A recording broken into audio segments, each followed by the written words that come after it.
जय श्री कृष्ण। सभी सम्मानित दर्शकों का मैं आचार्य हिमांशु पुनः एक बार अभिनंदन करता हुआ 5 दिवसीय दीपावली महापर्व की शुभकामनाएं देता हूं। आज दिनांक 29 अक्टूबर 2024 मंगलवार को प्रातःकाल 10:34 से 30 अक्टूबर को दोपहर 1:17 तक कार्तिक मास के कृष्ण पक्ष की त्रयोदशी तिथि में धनतेरस अर्थात धन त्रयोदशी पर्व मनाया जा रहा है। यदि इस पर्व के महत्व की बात करें तो समुद्र मंथन के द्वारा देवी लक्ष्मी जी एवं वैद्यराज धन्वंतरी जी इसी दिन अमृत कलश लेकर प्रकट हुए थे। अतः कार्तिक कृष्ण त्रयोदशी तिथि को देवी लक्ष्मी जी एवं भगवान धन्वंतरी जी के प्राकट्य दिवस के रूप में हम लोग मनाते हैं।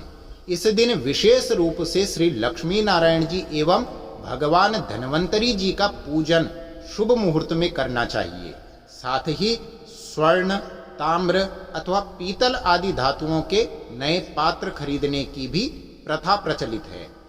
इस दिन सायंकाल में अनाज, वस्त्र, पात्र, औषधियां एवं यमदीप दान करना आवश्यक है।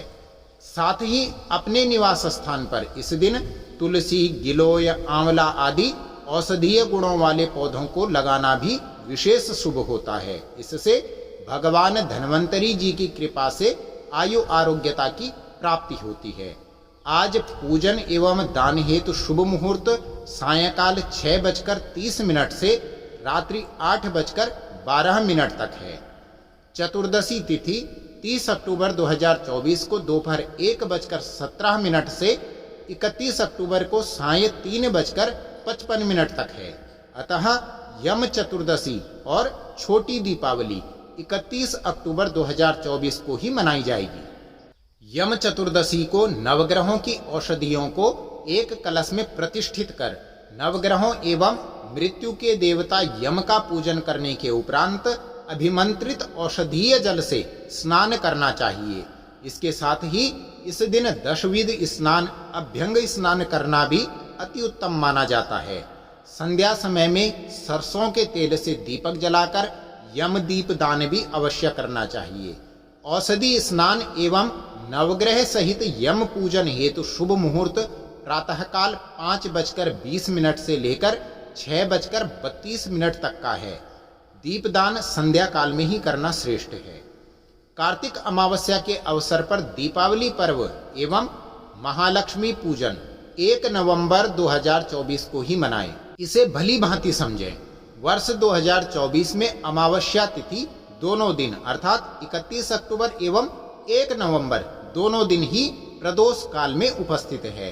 अतः शास्त्र आज्ञा अनुसार दीपावली पर्व के अवसर पर गणेश पूजन, महालक्ष्मी पूजन, कुबेर पूजन, यम दीपदान आदि कर्म दूसरे दिन अर्थात 1 नवंबर 2024 को प्रदोष काल में सायंकाल 5:36 से लेकर 6:16 तक करना विशेष शुभ है।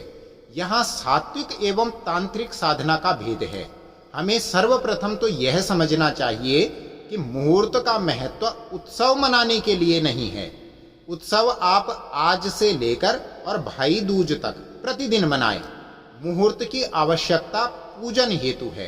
अतः जो साधक वर्ग हैं और किसी विशेष मंत्र की साधना करना चाहते हैं वह लोग 31 अक्टूबर की रात्रि में ही साधना करें, क्योंकि साधना के लिए आवश्यक निशीथ काल आपको 31 अक्टूबर की मध्य रात्रि में ही प्राप्त होगा। तथा जो सामान्य जनमानस दीपावली पर्व के अवसर पर सात्विक विधि से गणेश, लक्ष्मी जी आदि का पूजन करते हैं उन्हें 1 नवंबर को सायंकाल के समय प्रदोष काल में ही अपने घरों में पूजन करना चाहिए। यदि यह आपको समझ आ गया है तो कृपया सही जानकारी को और लोगों तक भी भेजें। दीपावली के मुहूर्त को लेकर जो विषमताएं फैली हैं असल में वह साधना एवं लक्ष्मी पूजन के लिए हैं, उत्सव मनाने के लिए नहीं है। उत्सव आप दोनों ही दिन आनंद से मनाएं, किंतु पूजन एवं साधना मुहूर्त के अनुसार ही करें। दीपावली पर्व क्यों मनाया जाता है इस पर भी थोड़ा चर्चा कर लेते हैं। सामान्यतः भगवान श्री रामचंद्र जी द्वारा 14 वर्ष के वनवास के उपरांत लंकापति रावण का वध कर अयोध्या आगमन के उपलक्ष्य में दीपोत्सव पर्व मनाया जाता है।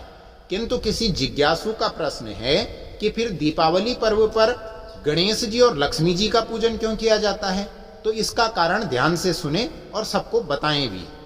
देवराज इंद्र द्वारा ऋषि दुर्वासा द्वारा प्रदत्त भगवान के आशीर्वाद की माला को अपने वाहन ऐरावत हाथी के मस्तिष्क पर रख दिया गया था एवं ऐरावत ने जब सिर हिलाया तो माला भूमि पर गिर गई और उस गिरी हुई माला के ऊपर ऐरावत ने पैर रख दिया, जिस कारण ऋषि दुर्वासा ने देवराज इंद्र को श्रीहीन अर्थात लक्ष्मीहीन होने का श्राप दे दिया।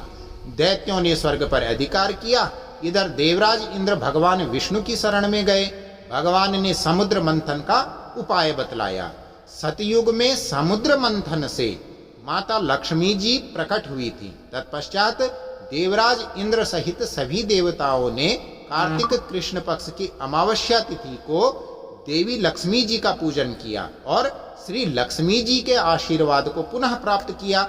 इसीलिए इस दिन लक्ष्मी पूजन होता है। माता लक्ष्मी जी को धन की देवी, कुबेर जी को कोषाध्यक्ष एवं गणेश जी को धन के वितरण हेतु देवताओं ने नियुक्त किया है।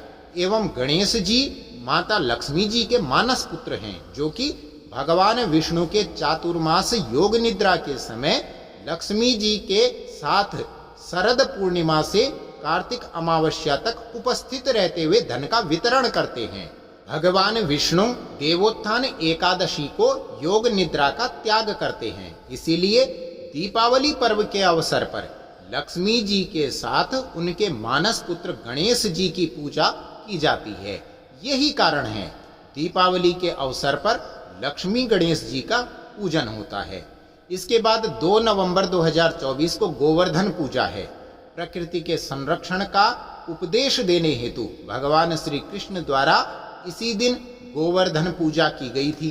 अतः इस दिन हम सबको भी प्रकृति के संरक्षणार्थ पेड़ अवश्य लगाने चाहिए, साथ ही गौ माता का पूजन अवश्य करना चाहिए। फिर 3 नवंबर को भाई दूज पर्व है। शिव पार्वती एवं यमुना का पूजन इस दिन करने के बाद बहनें अपने भाइयों का पूजन कर नारियल गोला आदि उपहार भेंट करती हैं। जानकारी अच्छी लगे तो अपने बंधु बांधवों, मित्रों आदि के साथ शेयर करना ना भूलें। एक बार फिर आप सभी को 5 दिवसीय दीपावली महापर्व की हार्दिक शुभकामनाएं। नमस्कार।